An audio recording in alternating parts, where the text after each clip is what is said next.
एक ही डिस्क है, ठीक है।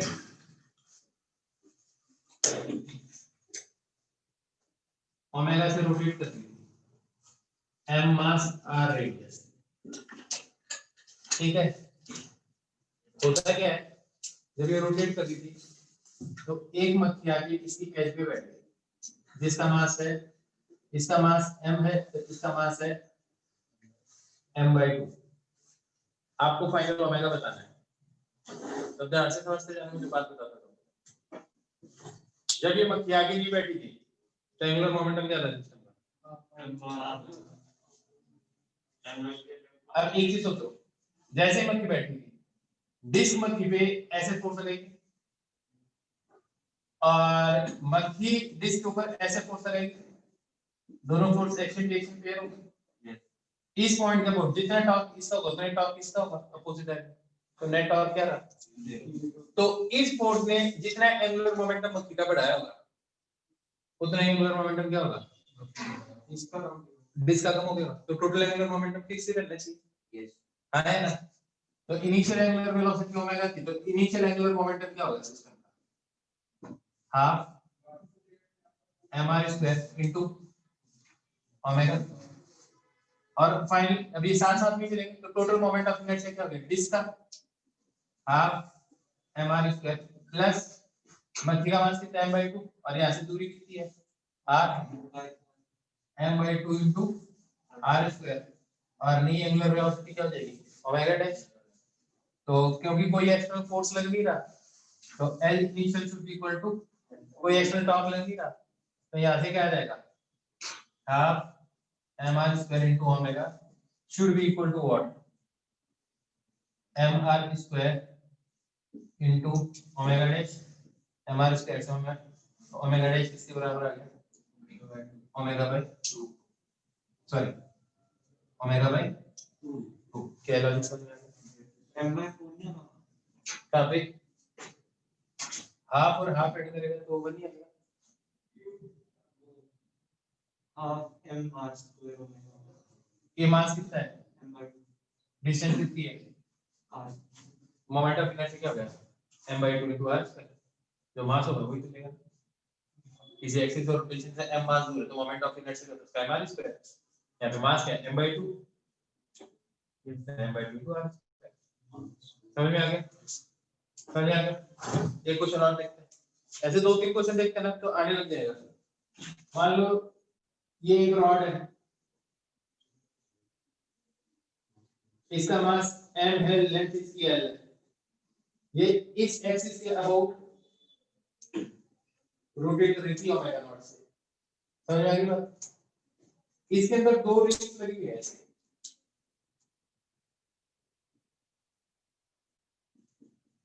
ये दो रिंग्स लगी है, इन दोनों का मास क्या है? स्मॉल एंड स्मॉल है। अब जैसे ही घूमेगा ये रिंग्स निकल जाएंगी बाहर की तरफ, आया ना। आपको ये बताना है जब ये रिंग्स जस्ट इस रॉड को लीव करने वाली होगी,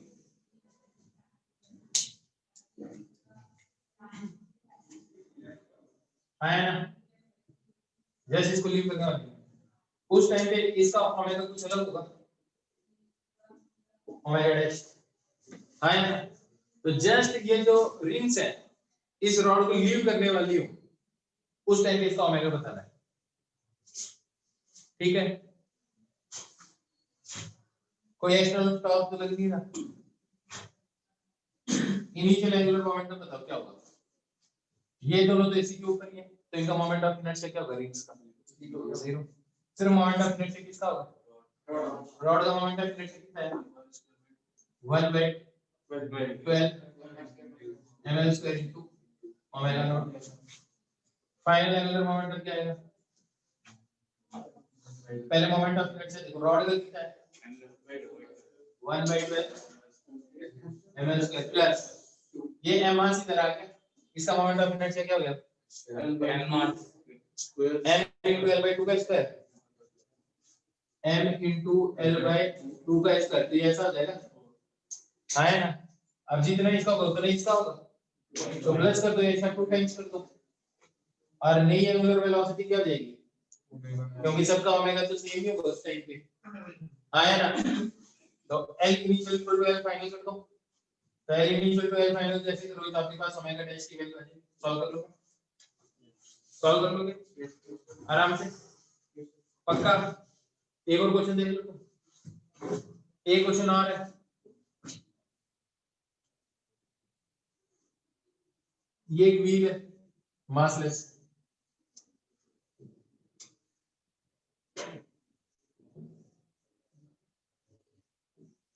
इसके ऊपर ये घूम सकता है, एक बंदा है,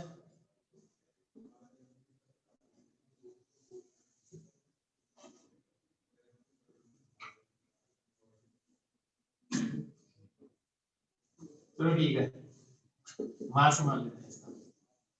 इसका मास है m और रेडियस r। जब ये घूम रहा था ओमेगा नॉट से, इससे घूम रहा था ओमेगा नॉट से, उसी टाइम पे क्या किया, इसके ऊपर एक डिस्क और रख दी जिसका मास था m/2 और रेडियस थी r/2। अब ये थोड़ी देर में इन दोनों के बीच में मोशन हुआ, फिर एक साथ घूमने लग गए थोड़ी देर बाद, वैसा तो हो गई। जब वो एक साथ घूमना शुरू करेंगे उस टाइम पे ओमेगा क्या होगा, सॉल्व करके बताओ।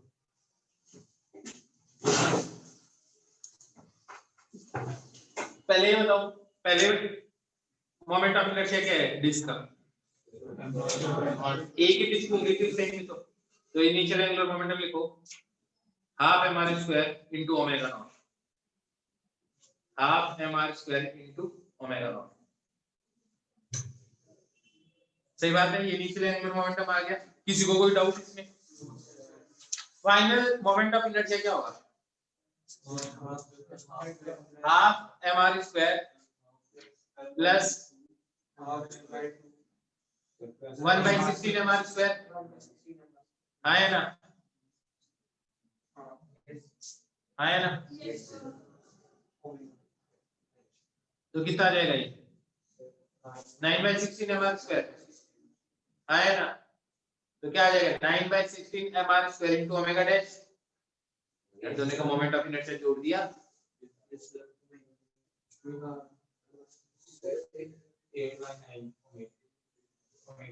तो ओमेगा नॉट किसके बराबर आ गया 9/8 या 8/9, यार कम होना चाहिए। ओमेगा डैश बता कितना है 8/9। हाँ तो 9/8 तो हो ही नहीं सकता, अगर दे रखा है तो ये हटा देना, क्यों बढ़ेगा थोड़ी घटेगा, क्योंकि मोमेंट ऑफ इनर्शिया बढ़ा है तो फाइनल ओमेगा घटना ही चाहिए, तो 9/8 तो हो ही नहीं सकता, 8/9 हो सकता है। 8/9 कोई बात नहीं, दे तो रखा है सेंटर से लेकर, भाई सेंटर में तो रखा है। अब ध्यान से सुनो, एक बात सुन लो ध्यान से।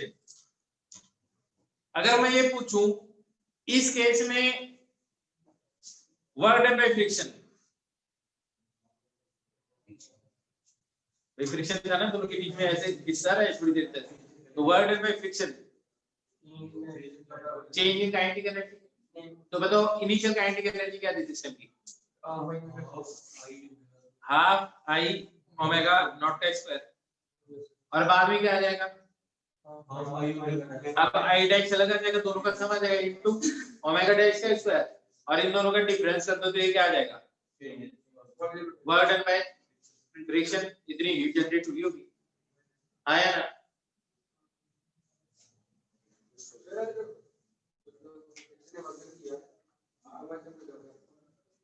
तो वर्क क्या क्या लेना देना मोमेंटम से, मोमेंटम अलग चीज है, वही तो वर्क डन बाय फ्रिक्शन है यार, सेम ही तो कॉन्सेप्ट है जो वर्क और एनर्जी का था, और अंतर क्या है इसमें, बस रोटेशन काइनेटिक एनर्जी ले रहे हो तुम इसमें। हाँ लिख लो, इन दोनों भी लिख लो। तो इसमें जो हम उसमें एक तो मतलब जो इसके ऊपर जो डिस्क रोटेट कर रही है वो वाली फोर्स लगेगी, और जो मक्खी कौन सी मतलब फोर्स लगा रही है, मक्खी बैठेगी तो उससे फ्रिक्शन नहीं लगेगी, उसकी स्पीड नहीं बढ़ेगी। नहीं एक वो तो स्पीड तो डिस्क की वजह से बढ़ेगी ना, तो डिस्क के ऊपर अगर फ्रिक्शन है तो बैठने पे थोड़ी बढ़ जाती है उसकी, साथ में क्यों चलेगी, और अभी ये फ्रिक्शन बन गया तो जो इन दोनों के कांटेक्ट में फ्रिक्शन होगा वो बन फोर्स लगेगा। तो जब इन पे चलता है इन पे फ्रिक्शन आगे लगती है तो भी तो फोर्स फ्रिक्शन लगाता है। ये बात ठीक है। हाँ भाई फटाफट लिखो।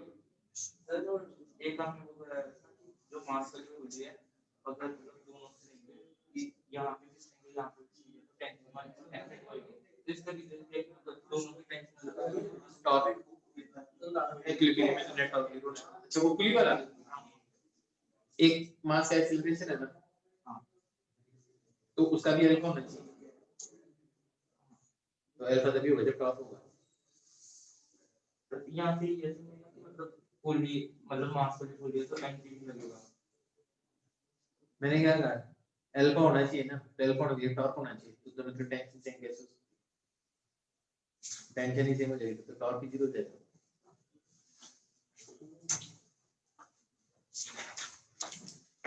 तो ये तो कर लिया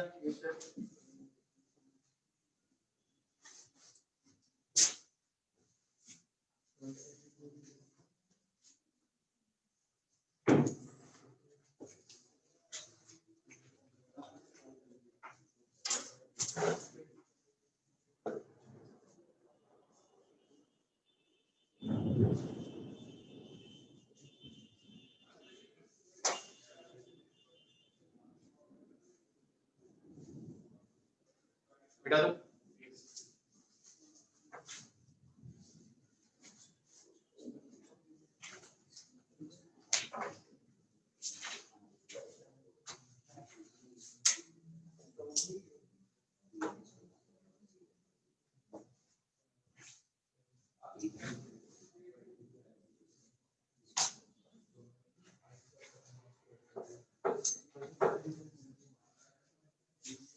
देखो इधर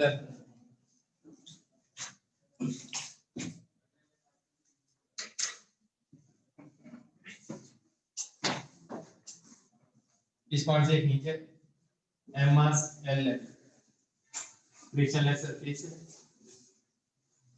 समझ गए टेबल पे ऐसे रखा हुआ है म्यू इक्वल टू 0 है एक मास है इसका 2m तो 2m मास है ये चीज v नॉट वेलोसिटी से आ रही है और इसके सेंटर पे टकराए तो इसकी चिपक जाती है मान लो इसके यहाँ पे फेविकॉल लगा है ना तो आते चिपक गई एक साथ ही घूमेंगे तो जब एक साथ घूमेंगे तो एंगुलर वेलोसिटी क्या होगी तो सुनो सबसे पहले बताओ कौन से पॉइंट पे वो एंगुलर मोमेंटम कंजर्व करना चाहिए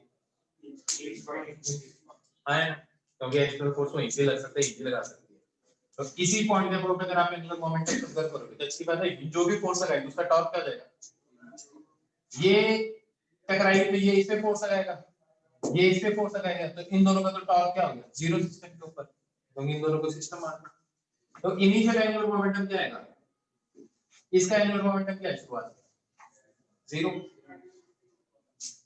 इसका एंगुलर मोमेंटम क्या है इस पॉइंट पे होगा 2m into v naught into l by 2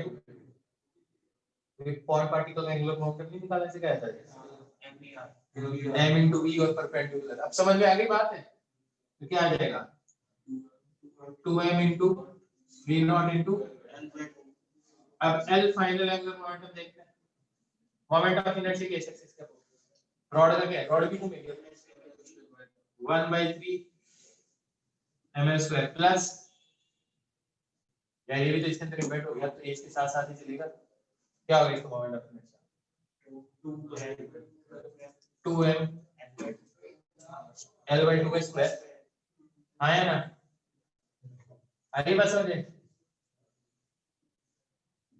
और ओमेगा वेलोसिटी हो जाएगी अब l इनिशियल इक्वल टू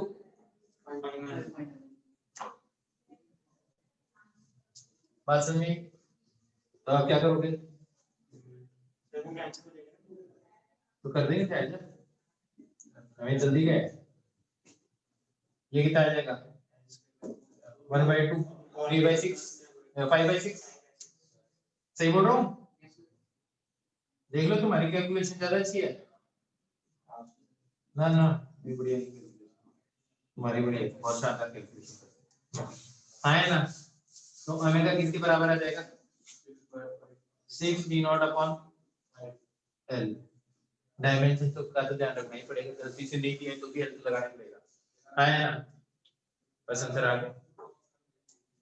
अभी किसी भी पॉइंट पे टकराता है, यहाँ टकराता क्या चेंज आता लीनियर मोमेंटम, और इसका मोमेंट ऑफ इनर्शिया यहाँ टकराता तो भी वही काम करते हैं। हाँ लॉजिक तो क्या है तो लिख लो।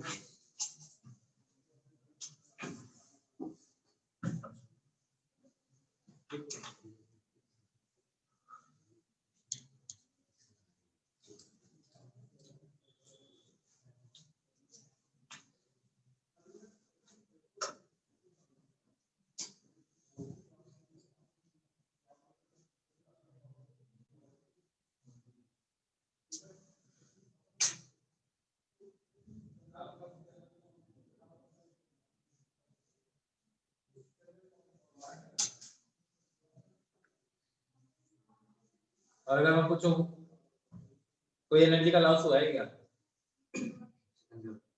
एनर्जी एनर्जी एनर्जी का तो लॉस होगा, टकराती है इंपल्सिव फोर्स, हमेशा एनर्जी के लॉस के लिए रिस्पांसिबल होता है। तो कैसे करोगे सर, 2 मिनट पहले तो किया है इनिशियल काइनेटिक एनर्जी और फाइनल काइनेटिक एनर्जी का डिफरेंस कर दो सिस्टम का, बस हीट लॉस आ जाएगा इम्पैक्ट के कारण, आया ना ये बात।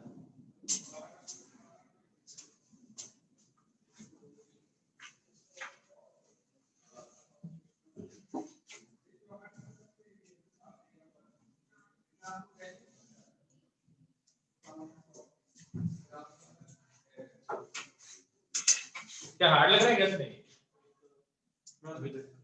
आसान है नहीं तो हार्ड हम सकते ही नहीं है, ठीक है। अभी भी लोगों को रोटेशन हार्ड लगे तो लग सकता है, कुछ कर नहीं सकते उसका, ठीक है।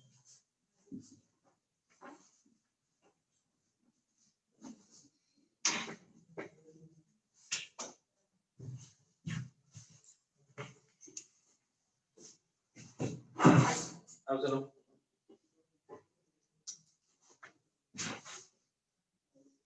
एक स्फीयर है, सॉलिड स्फीयर,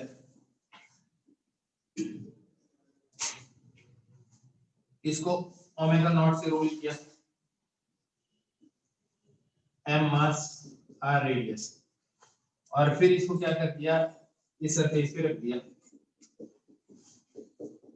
इस सरफेस का कोएफिशिएंट ऑफ फ्रिक्शन भी मोड जी तो नीचे की तरफ है, तो जब इसको रखेंगे ऐसे घुमा के तो क्या होगा, थोड़ी देर तक तो क्या होगा बॉल घूमेगी इसके ऊपर स्किड करेगी, और फिर थोड़ी देर बाद में क्या होगी प्योर रोल करेगी। वही कह रहा हूं जब ये प्योर रोल शुरू करेगी उस टाइम पे ओमेगा क्या होगा,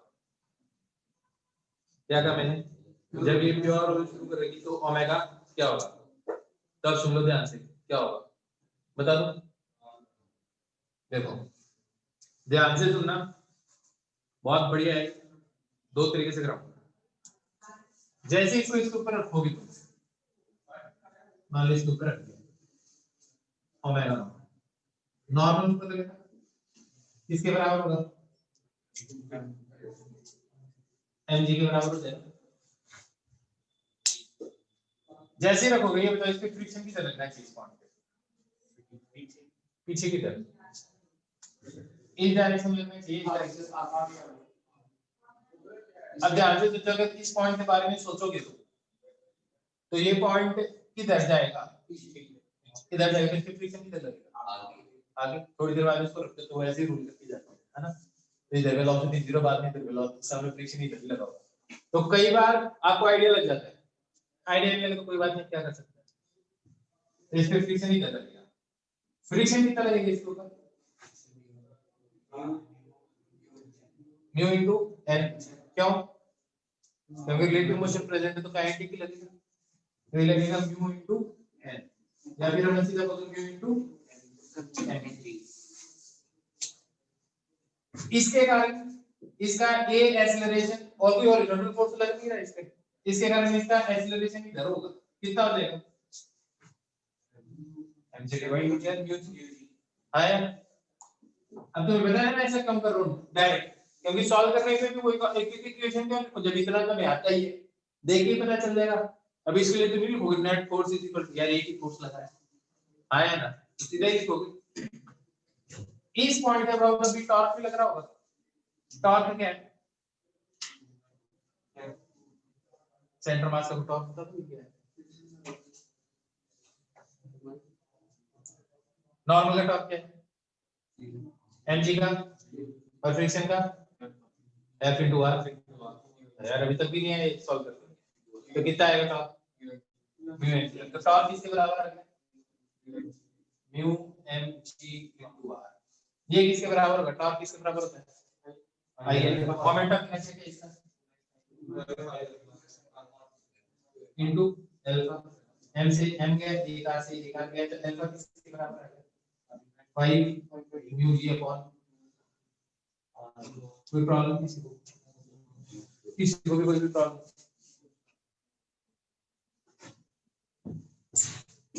सही बात है।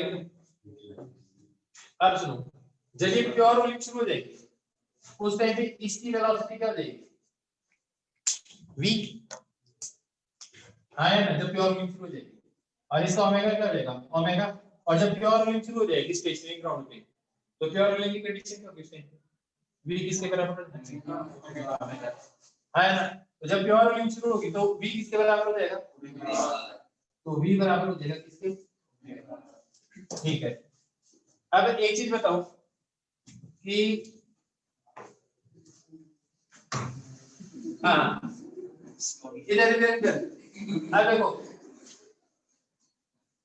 इंपॉर्टेंट काम इधर, अब तो ठीक है, एक्सीलरेशन क्या है इसका,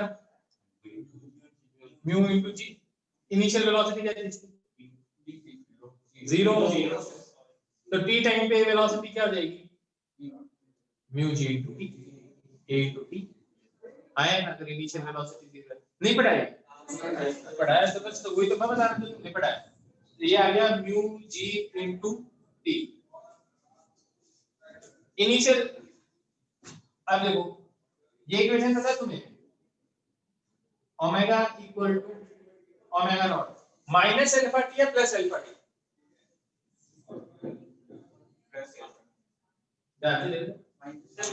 माइनस क्या हो,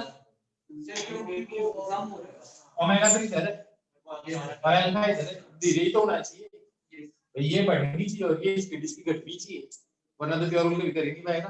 अब समझ में आ गई बात, अपोजिट डायरेक्शन है ना, तो आप इसको यूं लग रहा है ये डायरेक्शन और ओमेगा की डायरेक्शन ये आया ना, तो omega naught minus alpha T और omega omega naught minus alpha किसके बराबर है, 5 म्यू जी अपॉन इनटू, इसमें पुट कर दे, कर दिया भाई, omega naught minus 5 mu g upon 2r into T, यहां से क्या आ जाएगा, टाइम आ जाएगा जब प्योर वॉल्यूम स्टार्ट होगी, तो आप ये भी बता सकते हो कि किस टाइम के बाद में प्योर वॉल्यूम स्टार्ट होगी, कितनी बढ़िया बात है, हाँ है ना, तो जरा वो टाइम निकाल सकते हैं हम,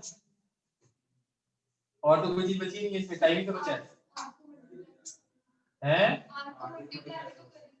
आर को मल्टीप्लाई करेंगे, बिल्कुल सही है, ये तो कर दिया आर को मल्टीप्लाई, अब ठीक है, इन दोनों में से आ जाएगा, ये क्या आ जाएगा 7 यूजी, और क्या आएगा 7 u g by 2, 7 u g by 2 into t should be equal to omega not into r, तो t किसके बराबर आ गया, ओमेगा not into r 2 divided by 7 into mu into t, बोलो नहीं है बस, अब टाइम आ गया, पूछा गया था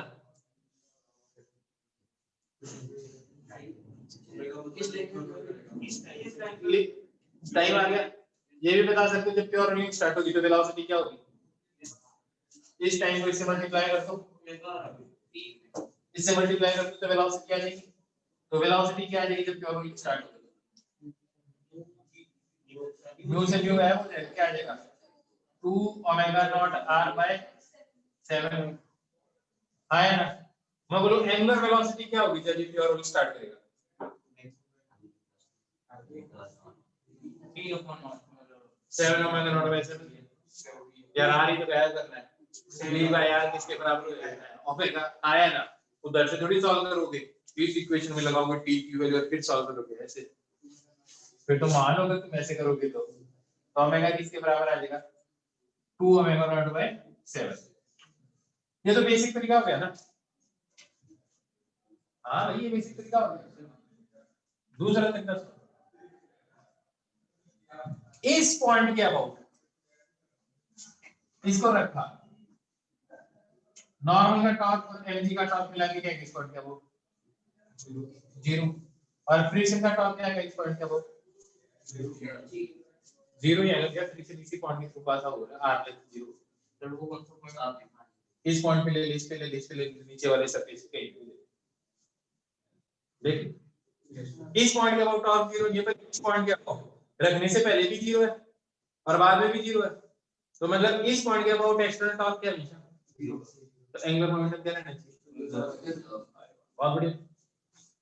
तो अगर ऐसी बात है, बात समझ में आई? अगर बात ऐसी है,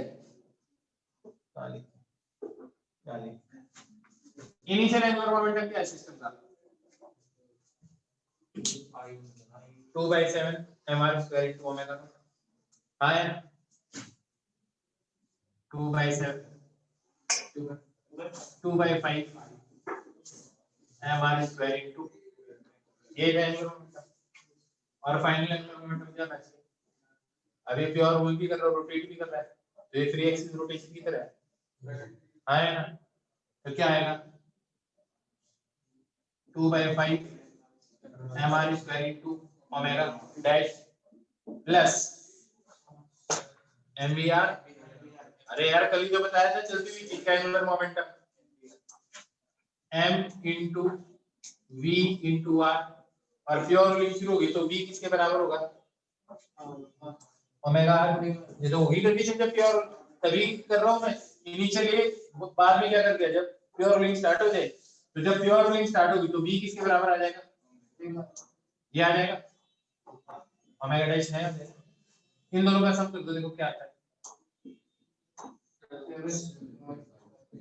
mr² into omega dash l initial should be equal to l final, इन दोनों को बराबर कर दो, 5 से 5 गया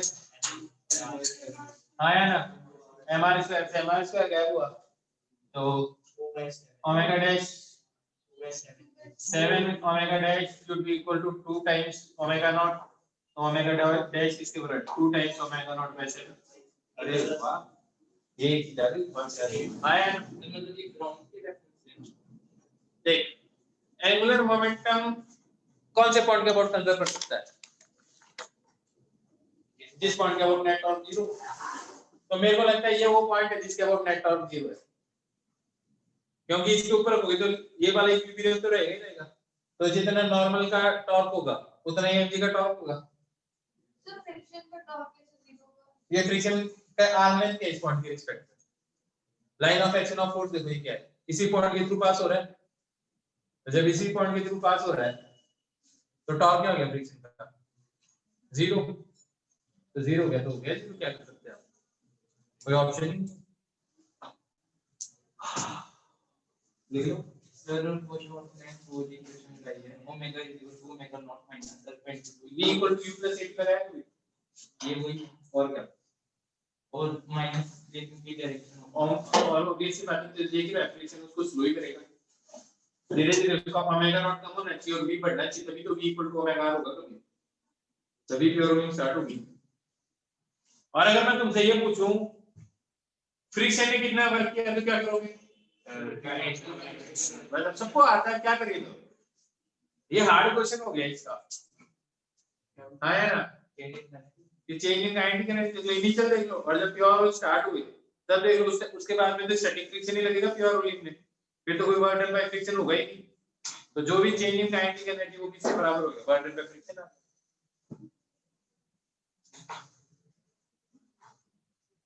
क्या हार्ड लग रहा है क्या? बस इन्हीं क्वेश्चन को 2 3 बार कर लो, एचसीयू के क्वेश्चन कर लो, सब हो जाएगा।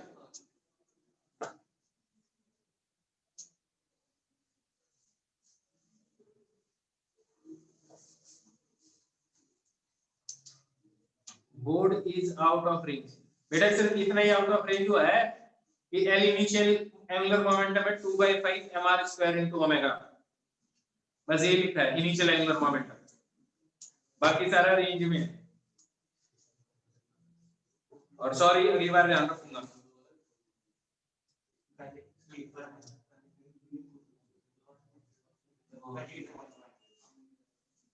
दोनों मेथड समझ में आ गए ना तुम्हें?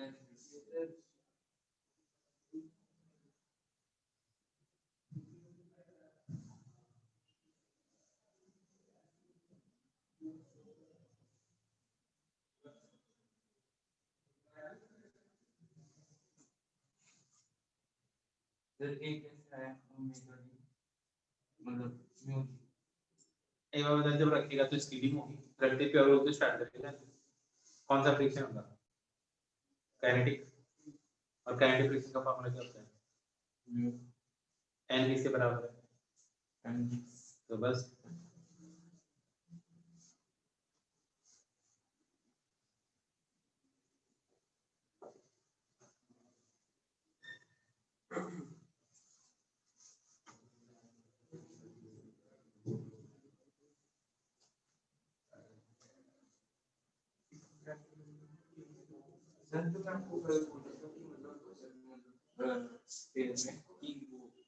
फ्रिक्शन है ये तो ये था कि मतलब आपने वो पॉइंट ऑफ एप्लीकेशन से फोर्स ये वही था कि मतलब एनर्जी में निकलती है ना, ये फ्रिक्शन मतलब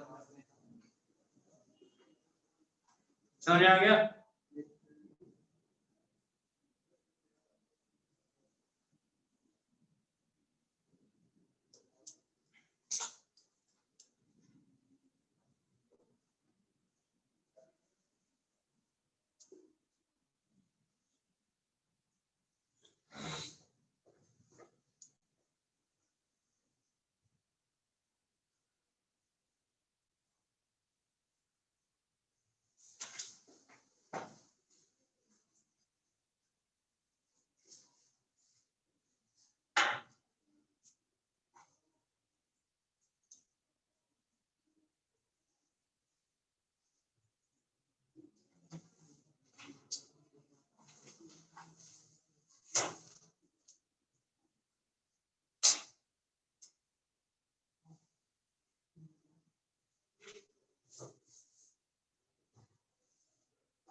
कितना लिखोगे? लिया?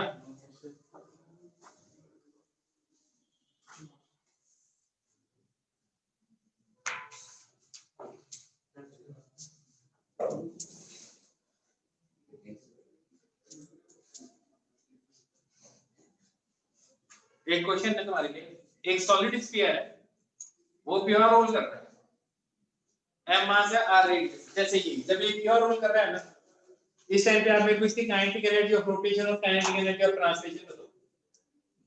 A solid sphere is pure rolling on stationary ground.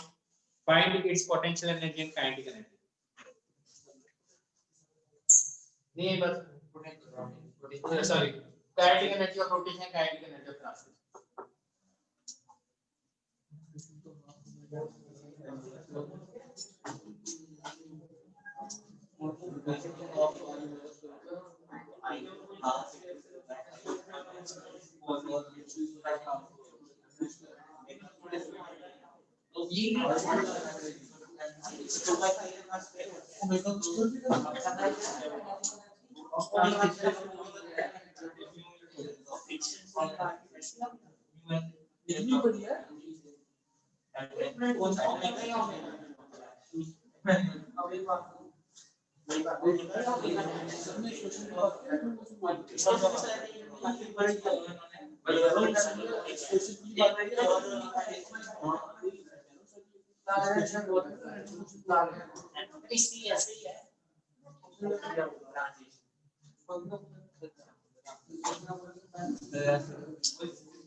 जो तेरे पास मैंने बोल दिया एम मास आर है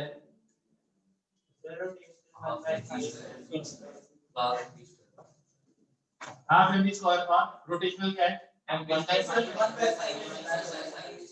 एम स्क्वायर के आर बाई के टी को डिवाइड कर दो क्या है kinetic energy of rotation kinetic energy of translation को डिवाइड कर दो क्या है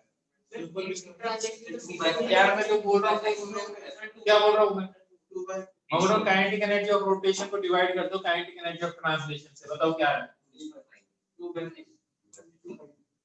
इसको देख के कुछ समझ में आ रहा है ये नंबर नहीं पे है क्या है मोमेंट ऑफ इनर्शिया का एमआर का कोएफिशिएंट है तो कोई भी चीज प्योर रोल करती है ना तो उसके kr बाय kt का रेशियो ये होता है kinetic energy rotation kinetic energy translation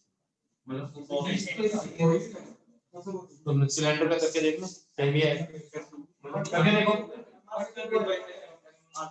मैंने क्या कहा सिलेंडर के लिए करके देखो सॉलिड सिलेंडर के लिए 1/2 है सॉल्व करके चेक करो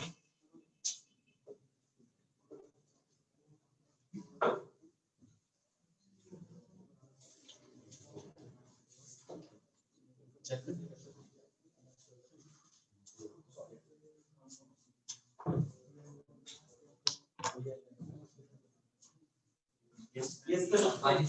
बाई टू आ रहा है।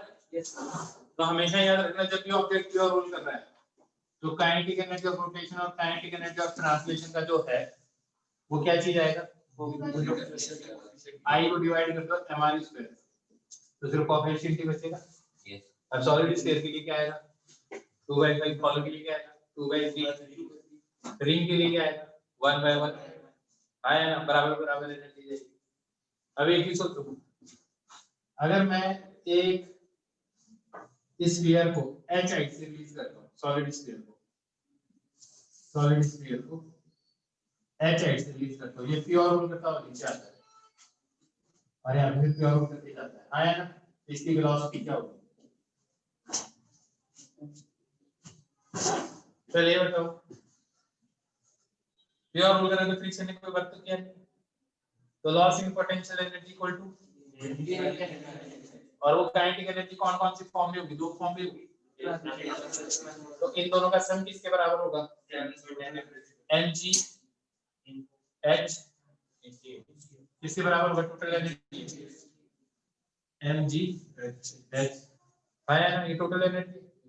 तो काइनेटिक एनर्जी ऑफ ट्रांसलेशन किसके बराबर आएगी, सॉलिड स्फीयर है तो ये रेशियो क्या आना चाहिए 2/5, तो टोटल 7 टुकड़ों में से 5 टुकड़े किसके पास है, ट्रांसलेशन आया ना, तो इसके तुम कितने टुकड़े करोगे, पहले 7 टुकड़े करोगे तो डिवाइड कर दो 7 से, इन दोनों का सम, और इसमें से कितने टुकड़े इसके पास है, 7 टुकड़े में से 5 है इसके पास है, रोटेशन के पास है तो आया ना, तो काइनेटिक एनर्जी ऑफ ट्रांसलेशन आ जाए, और ये किसके बराबर होना चाहिए, हाफ mv स्क्वायर, m से m गया तो v किसके बराबर आएगा, √10 gh/7, क्या समझ में आया, ज्यादा बात काइनेटिक एनर्जी ऑफ ट्रांसलेशन आ गई। चलिए बता, टोटल एनर्जी का लॉस पता चल गया, यहाँ पे kr plus kinetic energy of rotation plus kinetic energy of translation किसके बराबर आ जाएगी, और काइनेटिक एनर्जी ऑफ रोटेशन और काइनेटिक एनर्जी ऑफ ट्रांसलेशन का रेशियो किसके बराबर है, तो काइनेटिक एनर्जी ऑफ ट्रांसलेशन क्या देगी, अब तो कर लेगा यार, रेशियो एंड प्रोपोर्शन है, 5 किलो चाहिए 2:3 रेशियो में बांटनी है, रेशियो एंड प्रोपोर्शन ही तो है, ऐसे क्या देख रहे हो मेरी तरफ, ये 5 है तो 5 डिवाइड बाय 7 इनटू टोटल जो चीज बांटनी है, तो ये टोटल क्या आ जाएगी, काइनेटिक एनर्जी ऑफ ट्रांसलेशन आ जाएगी, कितनी आ जाएगी 5 mgh/7, और ये किसके बराबर हो जाएगा, हाफ mv स्क्वायर, क्योंकि यही होती है काइनेटिक एनर्जी ऑफ ट्रांसलेशन, और काइनेटिक एनर्जी ऑफ ओमेगा पूछो तो क्या करोगे, अब यार तुम देख लो काइनेटिक एनर्जी ऑफ रोटेशन किसके बराबर आ जाएगा, 2/7, और इसको किसके बराबर करोगे, हाफ आई किसके बराबर है, आया ना, तो ओमेगा भी आ गया, आया ना, तो आ गया, दोनों का सम कर लो एमजी के बराबर आ जाएगा, फिर से क्या करूं भाई, इतना आसान ऐसा कुछ पूछा जाता है, ये चीज को ऊपर से गिराया और फिर क्या पूछेंगे, काइनेटिक एनर्जी ट्रांसलेशन या वेलोसिटी पूछ लेगा, एडवांस के क्वेश्चन है, बहुत प्रोमिनेंट क्वेश्चन है एडवांस के।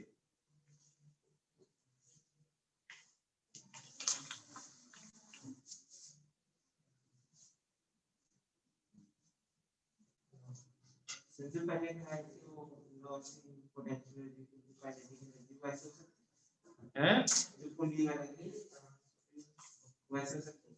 वैसे ही तो हो रहा है, रेशियो वो प्योर रोलिंग हो रही है क्या,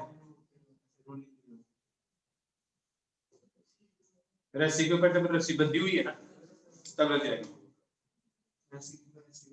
रस्सी जब छत पे से बंधी हुई चल नहीं रही रस्सी, उसमें भी इक्वल टू ओमेगा रहा है ना, तब लग जाएगा,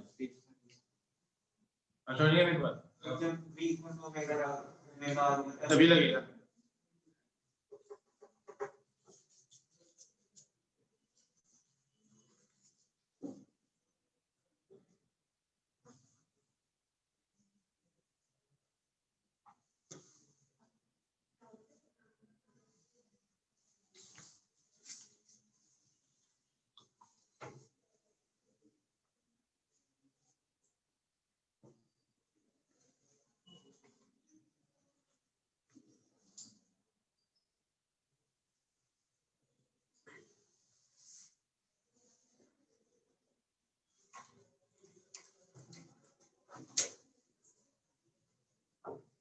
तो एंजॉय करो अपनी लाइफ एकदम से, रोटेशन खत्म हो गया, क्वेश्चन और करवा लें, पर खत्म तो ही गया है।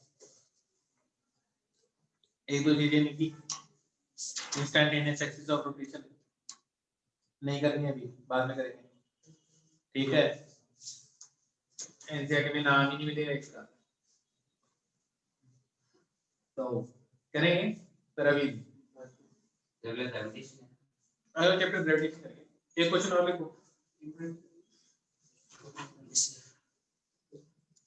ग्रेविटेशन दो देखो खत्म। छोटी छोटी चीजें बता दो, छोटे मोटे हैं।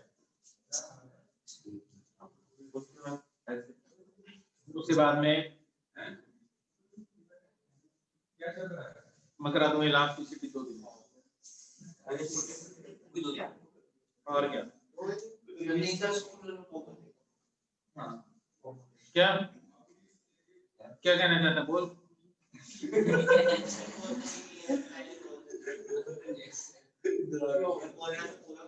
हाँ बोल यार ऐसे क्या है तू बोल बेटा बोल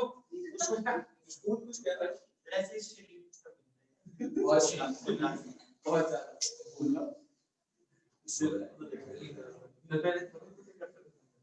नहीं सारे छुट्टे यहाँ क्यों रहे